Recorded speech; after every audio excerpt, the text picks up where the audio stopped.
In the grand tapestry of history, certain names echo through the ages, resonating like heroes from ancient chronicles. We see their faces etched in old engravings, their forms immortalized in stone and marble. They were the titans of their time, noblemen of immense wealth, indomitable warriors, revered priests, and even emperors who held the fate of millions in their hands. But beneath these gilded masks of power and the velvet robes of nobility, a chilling truth often lay hidden. For some of these celebrated figures were not heroes at all. They were monsters, predators of a kind rarely documented, lurking not in the wild savannas, but in the very heart of human civilization. This is not a story of the modern serial killers we know, dissected by forensics, profiled by criminalists, or sensationalized by journalists. This is a far older, far darker tale. It is a journey into the shadows of antiquity, to a time when terror was an intimate personal force, long before the tools of justice could catch up to the depths of human depravity. We are about to unearth the stories of the maniacs of antiquity, individuals who wore the skin of humanity but possessed the soul of a beast. They were the apex predators of their world, their hunting grounds the castles, palaces, and alleyways of a bygone era. We will venture into a world where evidence was scarce and fear was abundant, where the line between ruler and tyrant, saint and sinner, was terrifyingly thin. These individuals wielded their power not for the good of their people, but to satisfy a primal, insatiable hunger for cruelty and death. They were beasts in human clothing, their legacies written not in ink, but in the blood and tears of the countless souls who crossed their path. Prepare to meet the true monsters of our history, whose stories have been whispered in fear for centuries.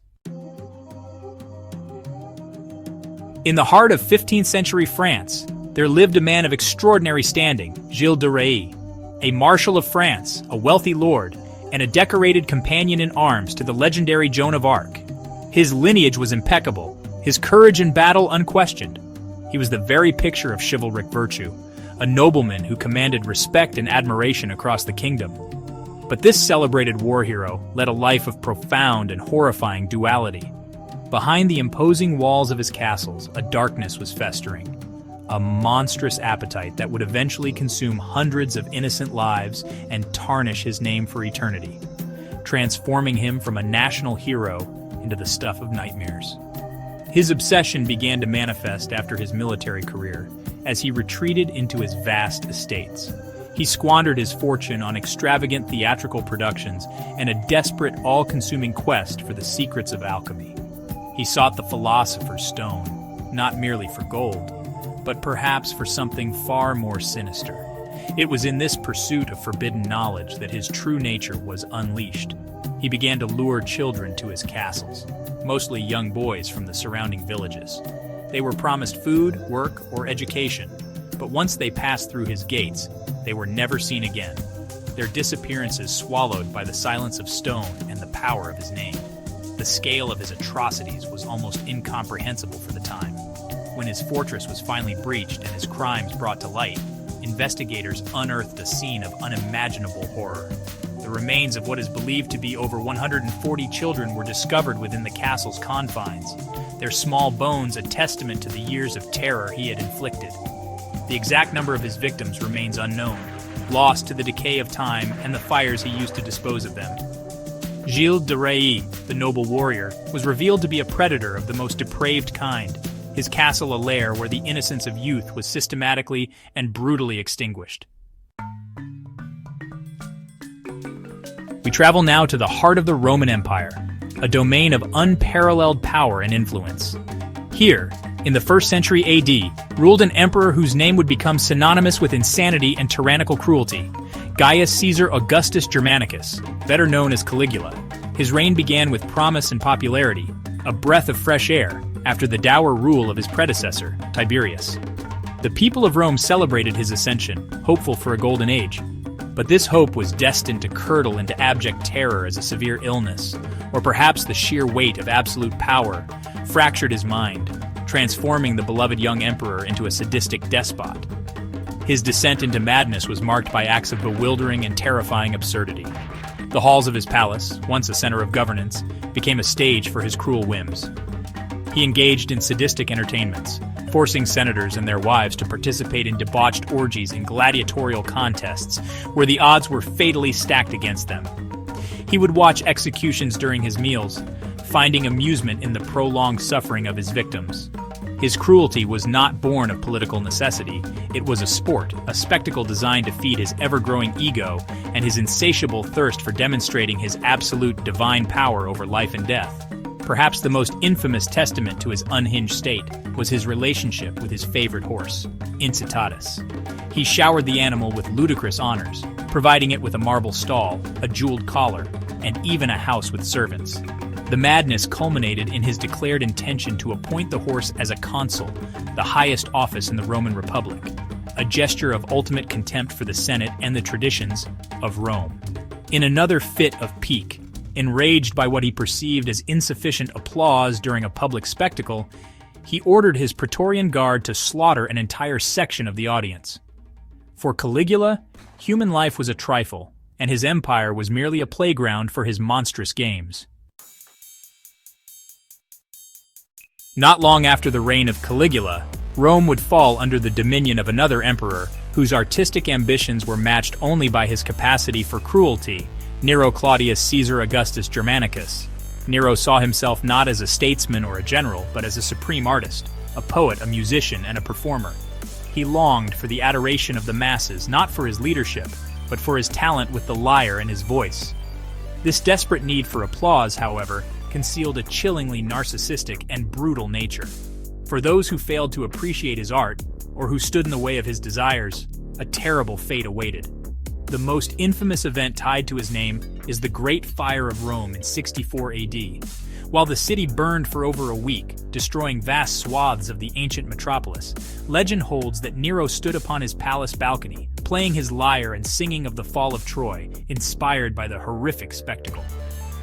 While historians debate his direct involvement in starting the blaze, what is undisputed is how he exploited the tragedy. He blamed the fire on the nascent Christian community, a small and misunderstood sect, turning them into scapegoats for the disaster and unleashing a wave of persecution, of unparalleled sadism and theatricality. Nero's cruelty was performative. He orchestrated public executions that were designed as grotesque spectacles for the Roman populace. He had Christians sewn into the skins of wild animals and thrown to dogs in the arena. His most diabolical invention, however, was reserved for his own private garden parties. He would have Christians covered in pitch and wax, tied to stakes and set ablaze. These human torches would illuminate his lavish evening festivities, their agonizing screams providing a horrifying counterpoint to the music and revelry. For Nero, even mass murder had to be a form of art, a grand, terrible performance with himself as the master director. We now journey to the misty, mountainous realm of 16th century Hungary, to the castle of a woman whose name is steeped in blood and legend, Countess Elizabeth Bathory. A member of one of the most powerful noble families in the region, she was wealthy, intelligent, and well-educated. She moved in the highest circles of European aristocracy, her power and influence seemingly absolute within her domain. But behind the facade of nobility, the Countess harbored a monstrous secret. Within the cold stone walls of Cactus Castle, she presided over a reign of terror, her cruelty and bloodlust, earning her the chilling title of the most prolific female murderer in recorded history. Her legend is dominated by the ghoulish tale of her bathing in the blood of virgin girls to preserve her own youth and beauty. While this specific detail may be a later embellishment, born of folklore and horror, the reality of her crimes is no less terrifying. Over decades, Countess Bathory, with the help of several servants, systematically tortured and murdered hundreds of young women. Her victims were primarily local peasant girls, lured to the castle with promises of work as chambermaids or servants. Once inside, they were trapped, subjected to unspeakable acts of torture before being killed. The truth of her deeds was eventually uncovered when she began to prey on the daughters of the lesser nobility, whose disappearances could not be so easily ignored. An investigation, led by her own cousin, uncovered overwhelming evidence of her crimes. Witnesses gave harrowing testimony of the horrors they had seen, and a personal diary, allegedly kept by Bathory herself, was said to contain the names of over 650 victims. Because of her noble status, she was spared a public trial, and execution. Instead, she was walled up within a set of rooms in her own castle, with only small slits for food and air, where she remained until her death, a prisoner in the very fortress where she had committed her unspeakable acts. Our story now takes a stark turn, moving forward to 20th century Japan, a society grappling with tradition and modernity. Here we find the tale of Sada Abe, a woman whose crime was not one of mass slaughter or tyrannical oppression, but of an obsessive, all-consuming passion that ended in a singular, shocking act. Her story is a complex and unsettling exploration of love, jealousy, and transgression. Once a geisha and prostitute, Sada Abe found herself in an intensely passionate affair with her employer Kichizo Ishida. Their romance was a whirlwind of emotion, isolating them from the outside world as they engaged in increasingly extreme forms of erotic play. This obsessive love, however, was tinged with a deep-seated fear of loss. Sada became consumed by the idea of possessing Kichizo entirely, of ensuring he could never belong to anyone else, not even his own wife. This desperation spiraled into a dark fantasy that culminated on May 18, 1936. In a hotel room in Tokyo, in what she later described as a moment of ultimate love and union, Sada Abe strangled Kichizo Ishida to death during an act of lovemaking. But her crime did not end there. In a final gruesome act of possession, she mutilated his corpse, severing his genitals, which she then carried with her, wrapped in a cloth, for several days. When she was finally apprehended, the police found her calm, almost serene. She confessed immediately, explaining her actions not as murder, but as the ultimate expression of her love. The sensational nature of the crime, combined with her strangely sympathetic portrayal in the press, captivated the nation. She was sentenced to a surprisingly short prison term of just 6 years. Upon her release, she became a reluctant celebrity, her story adapted into books and films. Sada Abe, the killer, was transformed into a cultural anti-heroine, a phantom of obsessive love whose shocking act became a controversial symbol of female passion and rebellion in a patriarchal society. We return to the turbulent crossroads of 15th century Europe, to the wild and contested land of Wallachia, a region caught between the expanding Ottoman Empire and the Kingdom of Hungary. Here ruled a prince whose methods of enforcing order were so brutal, so utterly terrifying, that his name would inspire one of the most enduring monsters in all of fiction. Vlad III, Prince of Wallachia, known to his enemies as Vlad the Impaler. He was not a madman in the same vein as Caligula, nor a secretive sadist like Gilles de Rais. Vlad's cruelty was a tool of statecraft, a calculated and public display of terror designed to crush dissent at home and repel invaders from abroad. His preferred method of execution, the one that gave him his infamous moniker, was impalement. It was a slow, agonizing, and profoundly humiliating death. The victim was placed upon a large sharpened wooden stake, which was then raised upright, allowing the person's own weight to slowly drive the stake up through their body, carefully missing vital organs to prolong the suffering for hours, sometimes even days. Vlad employed this method with horrifying frequency and scale. He impaled rebellious nobles, common criminals, and captured Turkish soldiers alike, making no distinction in his application of terror. The most chilling legend associated with his reign is the Forest of the Stakes. As the massive Ottoman army, led by Sultan Mehmed II, invaded Wallachia, they were met not with an opposing army, but with a grotesque and silent warning. On the plains outside the capital city of Targovisti, Vlad had created a forest of impaled bodies.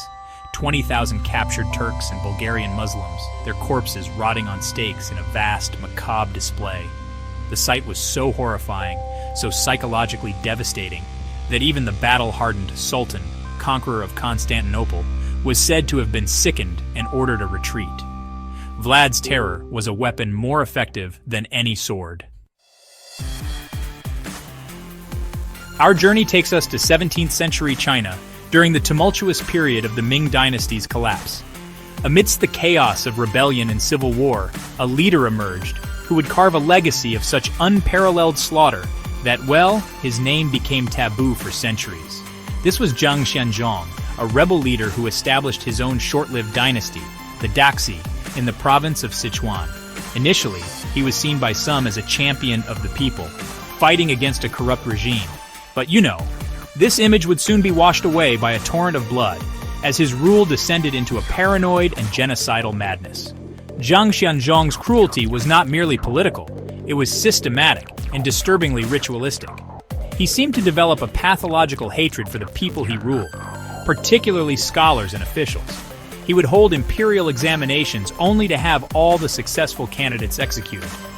He ordered the slaughter of his own soldiers, monks, women, and children. Historical accounts, though possibly exaggerated by his enemies, speak of 7 kill steles, monuments he supposedly erected, inscribed with the words, "Heaven brings forth innumerable things to nurture man. Man has nothing to repay heaven. Kill, kill, kill, kill, kill, kill, kill." Some historians speculate his actions were driven by a twisted folk belief that he sought to absorb the life force, or qi, from the suffering of his victims. He reportedly engaged in acts of cannibalism, believing it would grant him strength. The devastation he wrought upon Sichuan was so absolute that the province was left nearly depopulated, a ghost land that took generations to recover. For centuries after his death, his name, Zhang Xianzhong, was used by parents in Sichuan to frighten naughty children. A boogeyman born from the very real horror of a king who became a cannibal and a butcher of his own people. In the small town of Bedburg, near Cologne, Germany, in the late 16th century, a terrifying mystery gripped the populace. For years, livestock had been found savagely torn apart, and more horrifically, women and children began to disappear, their mutilated remains sometimes discovered in the nearby forests. The terrified villagers whispered of a ravenous wolf, but this was no ordinary animal. It was cunning, elusive, and unnaturally vicious. They believed their town was being stalked by a werewolf, a creature of supernatural evil. The man they would eventually accuse was a respected local farmer named Peter Stumpp. Stumpp had lived an outwardly normal life for decades. He was a widower who had remarried, a father, and a seemingly unremarkable member of the community. No one suspected that this quiet farmer was leading a monstrous double life, but under the intense pressure of interrogation and torture, a common practice of the time, Peter Stumpp confessed to a litany of crimes so heinous they shocked even the hardened authorities of the era. He claimed that for 25 years, he had practiced black magic and made a pact with the devil.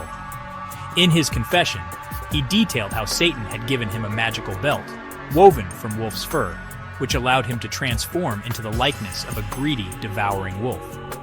In this form, he claimed to have murdered 13 children, 2 pregnant women, and countless livestock, feasting on their flesh and blood. His execution was one of the most brutal ever recorded, a spectacle of torture designed to purge the evil from the town. Peter Stumpp, the farmer, was broken on the wheel, flayed and beheaded, his body burned to ashes. His story became a famous pamphlet, spreading the tale of the werewolf of Bedburg across Europe as a terrifying warning against the devil's work. We now delve into the shadows of feudal Japan, to a story that blurs the line between historical fact and chilling folklore.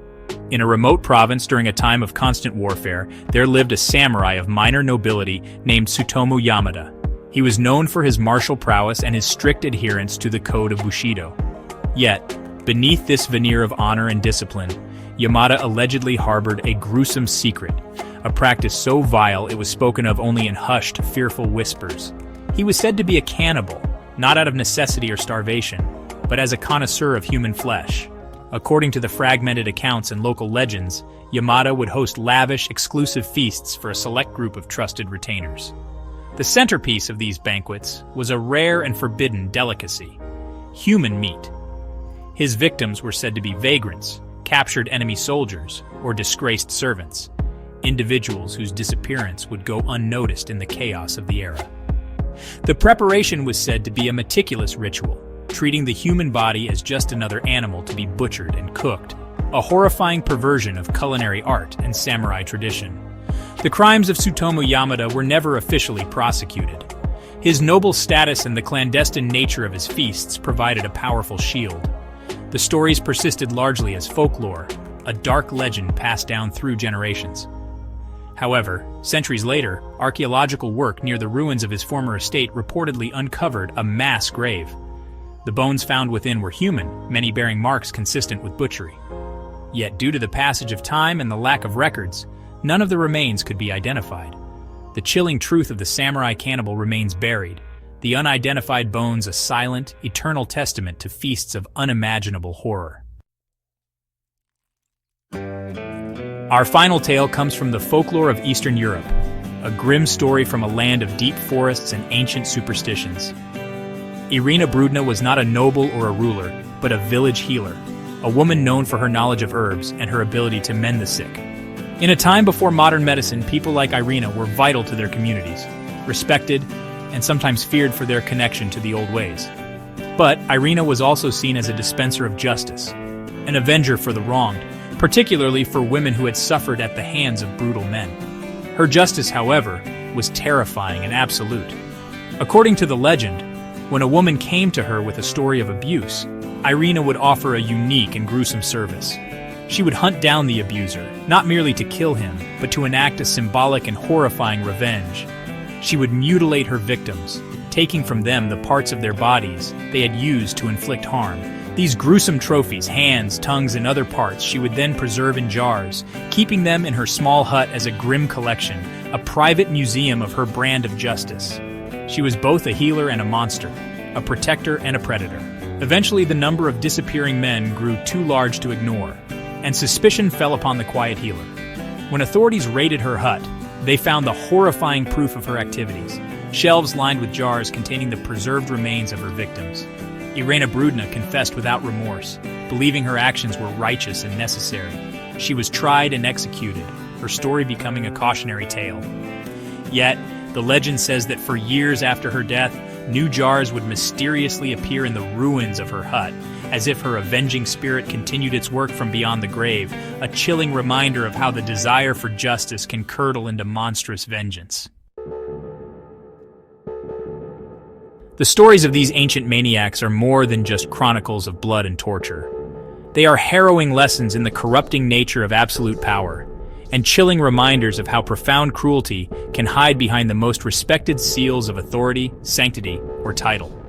We have seen killers cloaked in the robes of nobility, crowned as emperors, and even revered as healers. They were architects of horror in eras when witnesses were too terrified to speak, and chroniclers too fearful to write the unvarnished truth, leaving us with a history pieced together from whispers, legends, and the silent evidence of the dead. These figures existed in a world without the checks and balances we often take for granted. Their power was their shield, their status their alibi. They demonstrate a terrifying capacity within humanity, a darkness that can flourish when accountability is absent and victims are voiceless. The forest of stakes, the human torches, the castles of death, these are not mere fictions. They are the echoes of real atrocities, committed by real people who were often admired and obeyed, a sobering testament to the monsters that can walk among us, not in the guise of beasts, but as leaders, heroes, and neighbors. Today we whisper their names with a mixture of horror and morbid fascination. Their tales serve as a dark mirror to our own history, reflecting the depths of depravity that can be reached when power goes unchecked. But as we close this grim chapter, a haunting question remains. For every Gilles de Rae or Elizabeth Bathory whose story has survived, how many other such heroes still lie hidden, their crimes and their victims buried forever beneath the silent, patient dust of history, waiting for a voice that will never come?